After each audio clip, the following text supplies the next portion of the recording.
historia de Colombia, de ese conflicto armado, lo explica muy brevemente, pero se entiende clarísimo. Bueno, ya lo voy a poner. Colombia en 3 minutos. En 1946, el Partido Conservador llegó al poder cuando Mariano Ospina ganó las elecciones. Al querer evitar la violencia, le repartió puestos a sus opositores, pero al no lograrlo en todas las regiones, las disputas aumentaron. Poco a poco los abusos de poder y la compra de armas por parte de los liberales empezaron a anticipar un enfrentamiento. La violencia estalló en 1948 con el asesinato de Gaitán. Sus seguidores provocaron disturbios en todo el país. En Bogotá, desde emisoras vociferaban: "Vamos a hacer la revolución", pero no hubo revolución, solo violencia. Los pueblos se convirtieron en tumbas. Se formaron guerrillas liberales y ejércitos conservadores que por igual desplazaban a las familias de sus tierras. Los enfrentamientos habían acabado la vida de más de 300.000 personas cuando el general Rojas dio su golpe de estado en 1953. Rojas decretó una amnistía general y la mayoría entregó las armas. A medida que se convirtió en un líder carismático, empezó a distanciarse de los partidos tradicionales. Así que desde los periódicos, la oposición liberal y conservadora se hizo férrea. La solución de Rojas fue cerrarlos. Su medida no frenó las críticas. Las protestas, el bajo precio del café, la oposición de los partidos y los industriales llevaron a la dictadura a su final. Pero, ¿cómo gobernar el país sin enfrentarse por el control de la burocracia? El Frente Nacional fue la respuesta. Los partidos tradicionales se repartieron los puestos y alternaron la presidencia durante 16 años. Y aunque la violencia bipartidista disminuyó, no terminaron los conflictos. Entre 1964 y 1974 se formaron las guerrillas de las FARC, el ELN y el M-19. Luchaban influidos por el socialismo contra la injusticia, la exclusión política y por el dominio de las tierras. En un principio, las guerrillas no tenían capacidad militar, pero todo cambió cuando la coca permitió financiar temibles ejércitos que intimidaban a ricos y pobres. El que pudiera pagar una vacuna era obligado a financiar la revolución. Cuando Betancur inició las negociaciones con las guerrillas en 1982 mientras hablaban de paz, las FARC ampliaban sus frentes con extorsiones y coca, y los paramilitares apoyados por mafiosos y militares asesinaban a políticos de izquierda. Entonces el gobierno inició una guerra contra la pólvora del conflicto, el narcotráfico. La respuesta del cartel de Medellín fue amedrentar a la población con bombas, asesinatos y secuestros, y así las décadas de los 80 y 90 estuvieron marcadas por el terror. La situación empezó a cambiar cuando el Estado ganó terreno gracias al Plan Colombia y una intención decidida de recuperar el terreno perdido. Los paramilitares se desmovilizaron y tras los duros golpes que recibieron las FARC, empezaron los diálogos de paz. Solo el tiempo dirá si los colombianos lograremos algún día perdonarnos. Un mensaje de Semana Educación, creado por Giraf. Si quieres explicar una idea, ingresa a Girafit.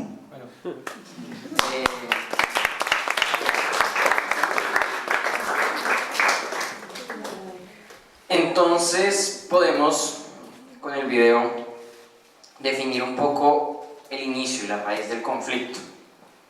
Había una violencia de derechos hacia diferentes grupos, principalmente campesinos, que querían que sus derechos se respetaran principalmente en el campo y en las políticas agrarias, y esto provocó que formaran estas guerrillas, que en principio, por ejemplo, FARC. ¿Alguien sabe FARC qué traduce? Fuerzas Armadas Revolucionarias de Colombia. Ese fue el nombre que se dieron.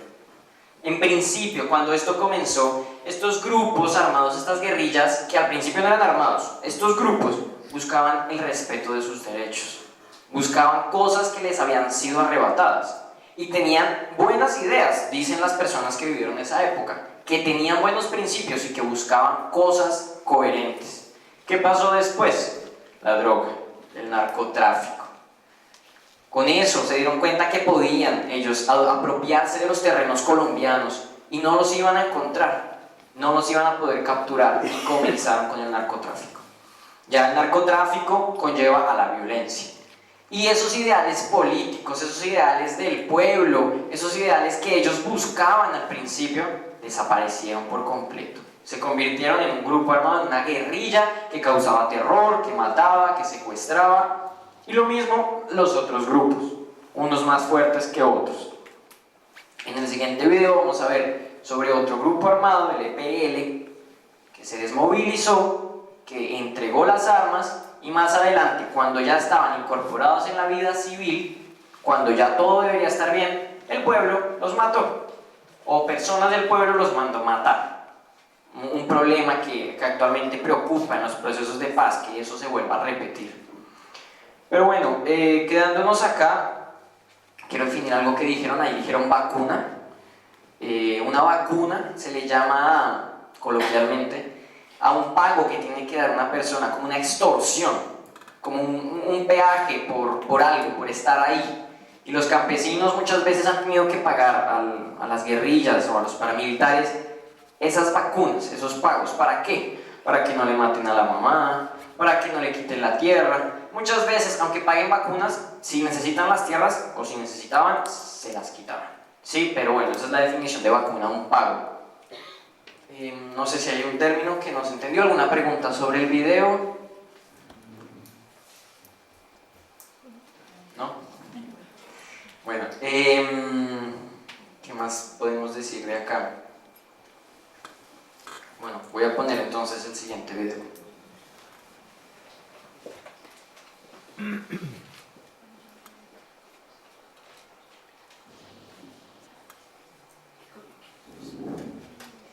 Esta persona tal vez habla un poquito más rápido, así que no sé si se entienda bien, pero va a hablar sobre esta violencia asociada al narcotráfico, a los carteles de droga que hay en Colombia y a la violencia.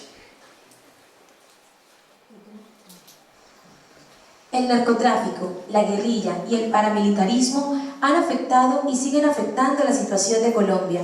Recordamos la formación del M-19, movimiento insurgente colombiano que nace a raíz de un supuesto fraude en las elecciones presidenciales en abril de 1970. Este movimiento nace como rebeldía y en contraposición al gobierno de la época. Luego, tras su desmovilización, se convierte en un movimiento político de izquierda, conocido como Alianza Democrática M-19. Desapareció posteriormente a mediados de 1990. El grupo guerrillero finalmente se desmovilizó, pero muchos de sus exintegrantes fueron asesinados por grupos de extrema derecha. Antonio Navarro Wolf, exmilitante del M-19, ha ocupado importantes cargos a nivel político en Colombia. Podría decirse fruto de la desmovilización de este grupo insurgente para ser parte de la vida política democrática del país. El narcotráfico se hace presente en este país a finales de la década con el cartel de Medellín, atemorizando al país con bombas, asesinatos de policías y atentados terroristas. Pablo Escobar, fundador y líder de este cartel, con el que llegó a ser el hombre más poderoso de la mafia colombiana, fue representante a la Cámara y suplente para el Congreso de la República de Colombia por el departamento de Antioquia en 1982. Obtuvo la fortuna más grande de su país y una de las más grandes del mundo con el comercio de cocaína. Era apodado como el zar de la cocaína. Según recientes hallazgos, el tráfico de drogas le pudo haber representado beneficios de más de 25.000 millones de dólares. Según las autoridades, Escobar estaría vinculado al asesinato de más de 10.000 personas. Su organización fue la responsable de innumerables actos de terrorismo, bombas y masacres, dejando civiles muertos, miles de víctimas fruto del fuego cruzado con las autoridades en Antioquia y Medellín. También fue responsable del asesinato de policías y de un feroz enfrentamiento con el cartel de Cali, los paramilitares del Magdalena Medio y finalmente con el grupo paramilitar Los Pepes. Desestabilizó Colombia, convirtiéndose así en el criminal más buscado del mundo a comienzos de 1990. Tras 17 meses de intenso rastreo por parte del bloque de búsqueda que contaba con el respaldo incondicional de grupos de inteligencia norteamericanos y la exhaustiva búsqueda por parte del grupo paramilitar denominado Los Pepes, quienes lo perseguían con fines de venganza, finalmente fue localizado tras su fuga de la cárcel en un barrio de Medellín y abatido a tiroteo. Uno de los hechos que definitivamente han marcado la historia de Colombia fue el asesinato de Luis Carlos Galán en 1989, un político joven candidato a la presidencia por el nuevo liberalismo, asesinado según testimonios por hombres del antes mencionado narcotraficante Pablo Escobar. Pero aquí no termina la historia del narcotráfico en Colombia. Durante la campaña de 1994 existen fuertes acusaciones de ingresos de dineros procedentes del narcotráfico para el candidato Ernesto Samper. El cartel de Cali fue acusado de estas maniobras. A partir de entonces, el poder del narcotráfico se vuelve menos evidente y más sigiloso. Durante los años 90, grupos guerrilleros como las FARC y el ELN aumentaron sus actividades subversivas, y al final de la década de 1990, el presidente Andrés Pastrana trató de negociar con los revolucionarios. Para ello, despejó militarmente la zona de distensión El Caguán en el Caquetá. Sin embargo, para el final de su mandato, las negociaciones fracasaron. ¿Pero de dónde nace el paramilitarismo? Son ciertos grupos armados al margen de la ley que se organizan a partir de 1970, cuyo fin era combatir a los grupos armados de extrema izquierda, es decir, las guerrillas colombianas.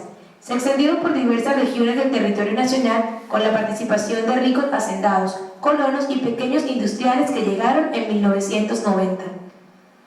En el desarrollo de dichos movimientos se vieron involucrados agentes del mismo Estado como policías y militares, además de representantes políticos y de otros sectores de la sociedad. Esta participación desembocaría en el escándalo judicial y político denominado parapolítica, que se da a inicios del siglo XXI. Las autodefensas se involucraron directamente con las mafias de la droga y muchos de sus máximos jefes fueron pedidos en extradición por el gobierno de los Estados Unidos. Las autodefensas, que en principio se constituyeron como grupos armados para defenderse de las agresiones guerrilleras, pronto pasaron a ser actores de agresión, perpetuando de esta manera actos como masacres, asesinatos o genocidios.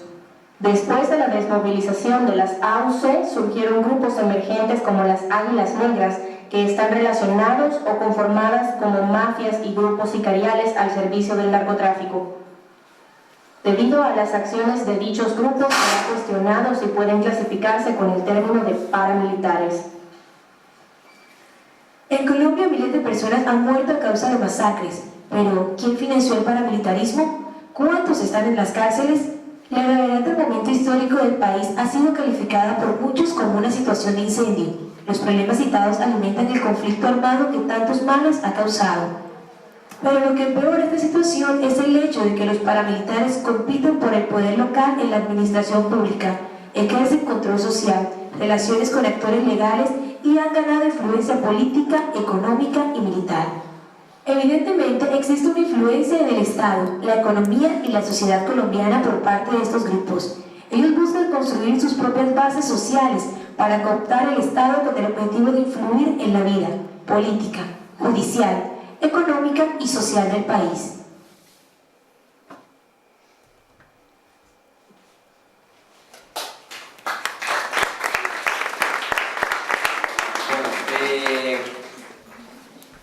Se hizo un poco largo, ¿no? El video. De este video podemos sacar, así resumido, que bueno, hay un montón de grupos, hay muchos grupos, nombres que hacen diferentes cosas. Actualmente se podría decir que los paramilitares, los de derecha, desaparecieron, aunque ya no se hacen llamar paramilitares, pero de igual forma sigue habiendo, se desplazaron a lo que llamamos en Colombia BACRIM, que son bandas criminales que se dedican pues, al narcotráfico, la violencia. Ahora que ya vimos pues lo malo, todo lo malo que ha acontecido al país, pues podemos también hablar un poco del presente, ¿no? El presente de Colombia, que ya no es este. O sea, esto que vimos y esto que hemos estado viendo es la historia del país. Ya hablar de Colombia y primero pensar en droga, o hablar de Colombia y primero pensar en violencia, ya no vale, ya no es así. Y pues como ciudadano de la capital, yo puedo decir que la violencia ni a mí ni a mi familia nos tocaron, ¿sí? Y que es algo que se ha convertido en un mito demasiado grande, ¿sí?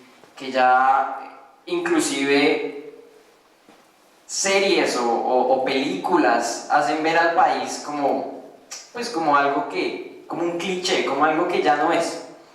Entonces, pues me gustaría desmentir muchas de esas cosas. En Colombia hay violencia, claro, hay pobreza, hay narcotráfico, pero las sociedades, los grupos sociales, las familias, las ciudades, son ciudades muy parecidas a las ciudades que encuentran en gran parte del mundo.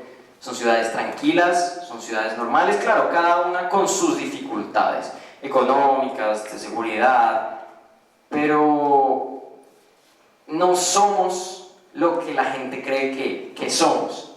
Somos un país más que tiene sus conflictos y que ha podido irlos superando. Y eso es la muestra del proceso de paz que voy a hablar ahora. Pero sí he conocido personas que les da miedo ir a Colombia. Ya no, se pierden algo muy bueno, porque ya no vale la pena seguir pensando eso.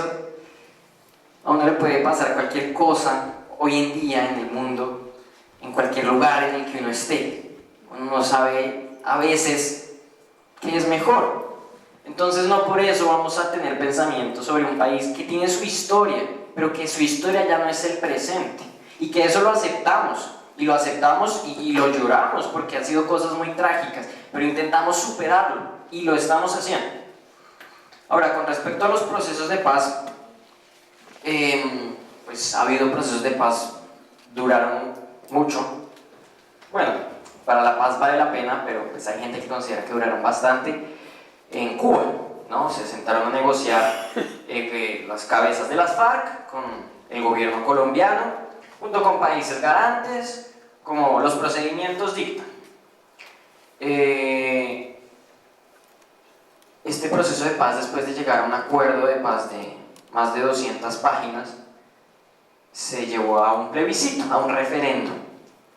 Y en este referendo, la población, la mayoría, que votó, ¿no? Porque muy pocas personas votaron, pero la mayoría que votó que no estaba de acuerdo con este referendo. Ahora, me gustaría que alguien me dijera por qué cree que ganó, que no quería, que no estaba de acuerdo. Me gustaría que alguien me dijera eso, sabiendo toda la violencia que ha habido, sabiendo todos los problemas que tenemos. Quiero que alguien me diga por qué cree que ganó el no, que aparentemente no es lógico. Por miedo. Por miedo. Bueno, ¿y por qué por miedo?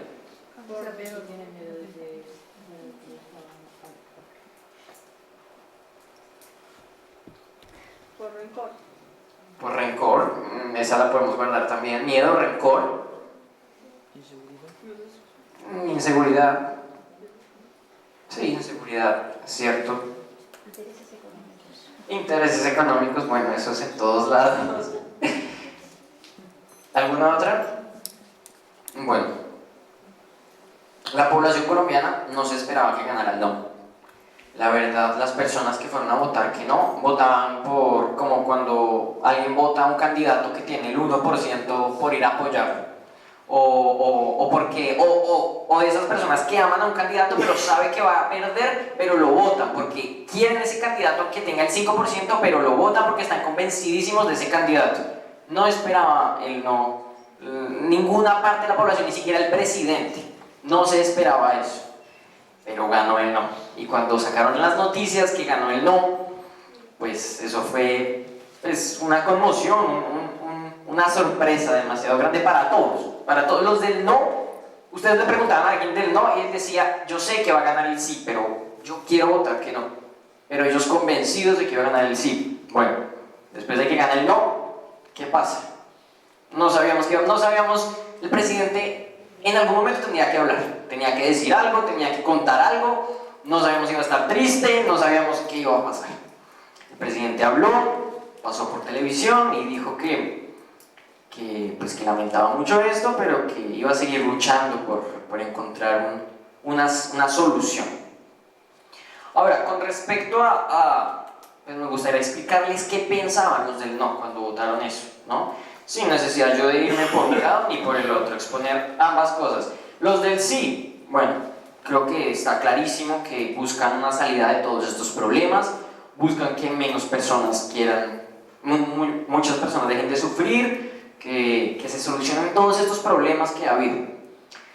Los del no, poco más complicado su razonamiento, pero pues que de igual forma hay que mirarlo, porque hay que mirar siempre ambas cosas. Los del no tienen miedo. Sí, tienen miedo. ¿A qué? ¿A qué le tienen miedo? A que haya más inseguridad, empezando por ahí una palabra que dijeron allá, seguridad. ¿Por qué? Ellos dicen que no quieren tener a esas personas que cometieron estos actos de lesa humanidad caminando entre ellos en su ciudad, no quieren verlos por la calle, no quieren encontrárselos en una tienda, no quieren. Piden seguridad por eso. Por, bueno, intereses económicos, puede haber intereses económicos de por medio, claro que sí. Rencor. El rencor debe estar en muchas personas, en muchos colombianos, y voy a poner otra cosa, que no es rencor, sino deseo de justicia, que es algo que tienen muchas personas, un deseo de justicia. Ahora, ¿quién le limita esas cosas? ¿Quién dice qué es lo justo y qué no es lo justo cuando estamos negociando? Es algo muy difícil. Y el hecho de que ganara el no en el plebiscito, en el referendo, no significa que los colombianos no quieren la paz. El 99% de los colombianos quieren la paz. Claro que quieren la paz, es absurdo pensar que no quieran la paz. El único problema que ha habido entre las disputas de opiniones ha sido la forma en que se quiere llegar a la paz, los caminos que se quieren tomar para llegar a la paz. Ese ha sido el problema. No es que no quieran la paz, es mentira cuando dijeron Colombia dice no a la paz, ¿sí? Porque no es cierto. Colombia no es que no quiera la paz. ¿Cómo no va a querer la paz después de todo esto? No, Colombia no quiere más violencia. Habrá un 0,01% que está diciendo que vayan a la guerra y que sigan peleando. Sí, hay gente que cree eso, pero son poquitos. La mayoría quieren la paz. El problema es el camino para llegar a la paz. Y este no que ganó en el referendo significa que los colombianos no estaban a gusto con el contenido, con las negociaciones que habían sucedido en el conflicto, que en el proceso de paz. Ahora, eso no significa tampoco que Colombia hubiera vuelto a la guerra. Precisamente, después de que ganara el no, las FARC conservó su propósito de no violencia, porque entonces, si hubiera vuelto a la violencia, hubieran demostrado que no tenían intención alguna de verdad formar una paz verdadera y duradera, pero no volvieron a la violencia. ¿Qué sucede ahora después de que ganó el no? Después de eso se reunió la oposición, que eran los del no con los del sí, a renegociar los acuerdos en un periodo muy breve, unos cambios muy breves, pero ya se comenzó esa negociación, esa apertura, que también es buena, porque está bien, si hubiera ganado el sí, se aprobaba todo sin ningún problema. El hecho de que gane el no invita a escuchar más, a una mayor acogida, y de eso se trata la democracia, una mayor acogida a las opiniones, que tuvo que ganar el no para que se reunieran, lamentablemente. Pero después de eso hay que ver las cosas buenas que se pueden obtener de eso, porque no se va a tirar la toalla, no se va uno a rendir, no se va a rendir el país solo por esto, ¿sí? Solo por esto, sino buscar nuevas soluciones, nuevos caminos para llegar a esto, y es lo que está sucediendo ahora. Está más lento, sí, pero el acuerdo de paz de a poco, como se va pudiendo, se va implementando. No va a volver la guerra, al menos no con este grupo. Están decididos en esto. Hay problemas, sí, hay conflictos. Este tipo de conflictos que se puede encontrar tanto allá como lo podemos encontrar yo con un compañero en el salón. Y ahora quiero unir todos ese tipo de conflictos que se pueden encontrar en una vida que uno cree es demasiado grande, pero que puede afectarme a mí personalmente. Actualmente en el Congreso de Colombia ha habido también otro conflicto, y es que había algo que se llamaba Fast Track, no sé si lo han leído en algún lado, que era un método para acelerar estos procesos de paz, debido a que había ganado el no, acelerarlo, llevarlo. El problema con esto es que algunos lo acusaban de inconstitucional. Entonces, ahora mismo estamos en eso, en Colombia, estamos en eso, estamos mirando la velocidad de implementación, las negociaciones de implementación. Hay una parte de Colombia que dice que no, y eso no se puede dejar así, hay que negociar. Y como les digo, no es que no quieran la paz, quieren cambiar cosas del acuerdo de paz, y hay que escucharlos. ¿Por qué? Porque se hizo un referendo. y porque en el referendo hay gente que está en desacuerdo, ¿sí? Sería grosero no escuchar a los que quieren decir otra cosa, que fueron más que los que salieron a votar que sí. Entonces en eso estamos, en volverlo a implementar de otra forma, pero buscando siempre lo mismo. Estamos todos convencidísimos de que, tan convencidos que ya se comenzó otra negociación en Ecuador con el grupo del ELN. Y eso también es muy bueno. ¿Quién sabe cuánto tiempo llevará su tiempo, como el de las FARC llevó su tiempo? Pero esto indica que queremos seguir ampliando nuestras posibilidades de paz. Ahora me gustaría hablar ya de la mediación. Me imagino que aquí todos son mediadores, ¿sí? En mi colegio, cuando comenzamos, que fue hace como 5 años, llegó el profesor Luis, que era profesor de biología, y creó un curso pequeño. Había como 15 personas, 15 alumnos, y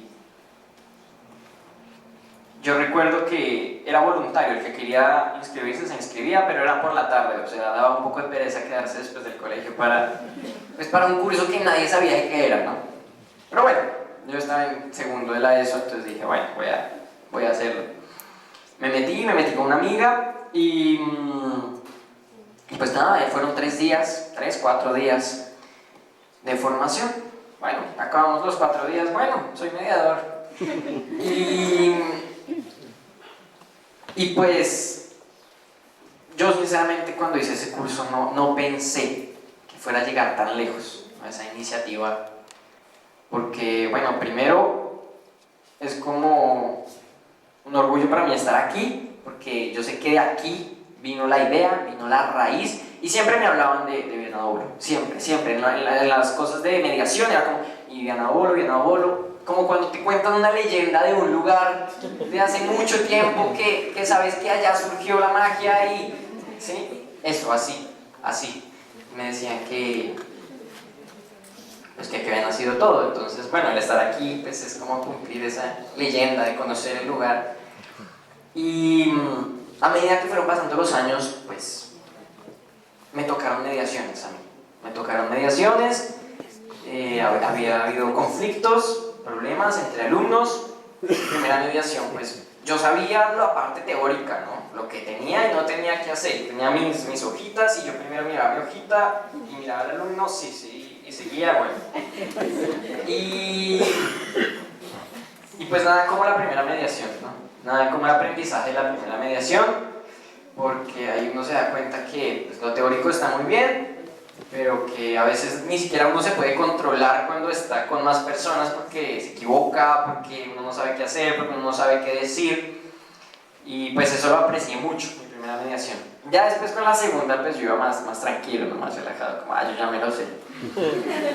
Pero no, resulta que la segunda mediación era diferente a la primera. ¿Por qué? Pues porque las personas son diferentes, porque los conflictos pueden ser diferentes, porque la situación es diferente, ¿sí? Entonces yo me volví a sentir igual, como espera miro mi hojita, porque no...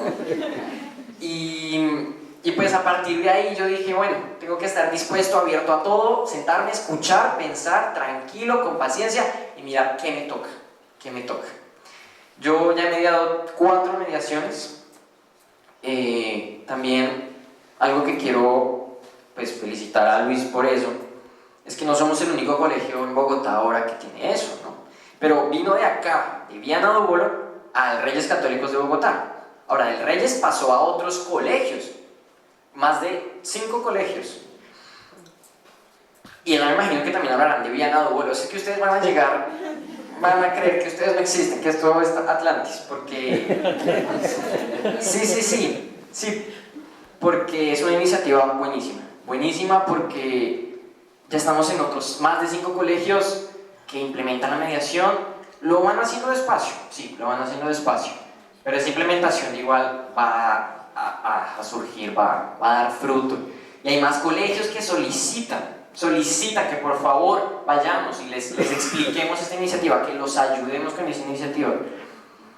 El hecho de, en un país que está buscando la paz, que desde pequeños los niños puedan comenzar a aportar algo por la paz es una idea que movió mucho a muchos colegios y pues está muy bien.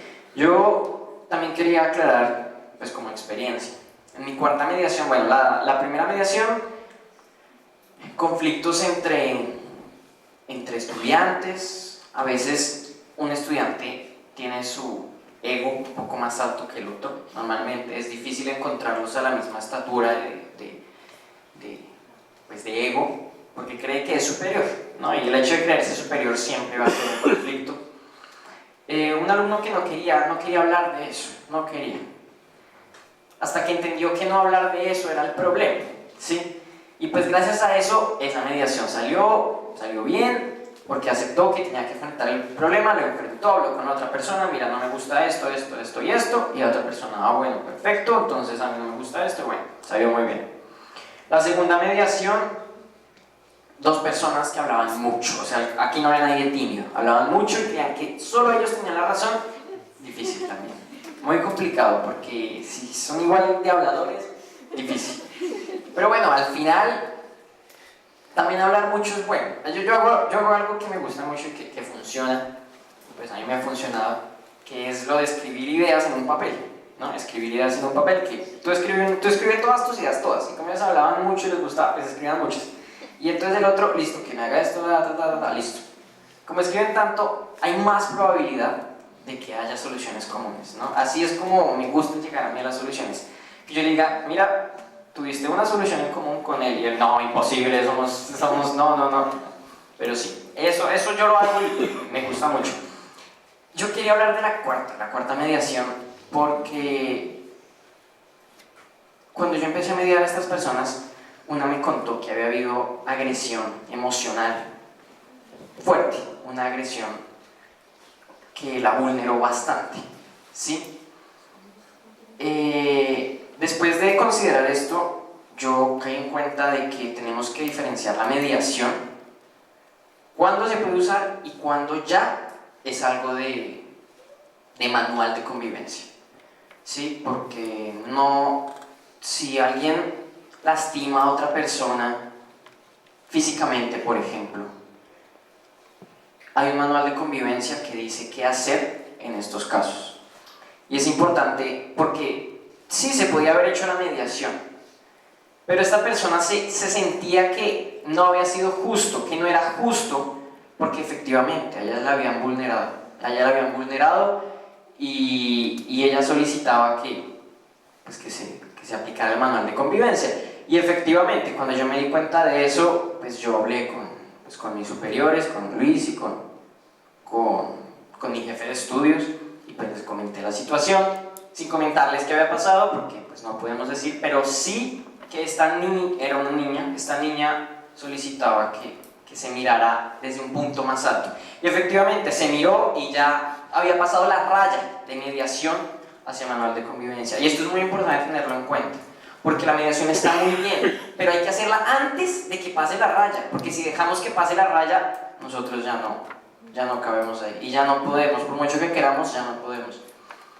Mi experiencia como mediador y ya graduado, porque ya acabé mi último año, pues me siento muy bien por esto, porque creció mucho, porque fui parte de esto, y porque estoy ayudando a un país que busca una solución de conflictos. Me gusta ver esto lleno de estudiantes, porque de esos 15 que comenzamos en el colegio, 3 continuaron siendo mediadores. Después hubo más congresos de mediación y hubo más mediadores, pero tantos como aquí no, y me gusta que de verdad quieran eso, porque es que es una ayuda muy grande, y más desde pequeños, que es cuando uno más se le quedan las cosas. Y pues felicitarlos también por eso, pues por estar aquí, y que sigan con eso, ¿no? Yo también procuraré seguir con eso, la universidad, volver al colegio, volver a aportar mi grano de arena cuando pueda. Y ¿qué más les iba a decir? Pues nada, muchas gracias a todos por recibirme acá, y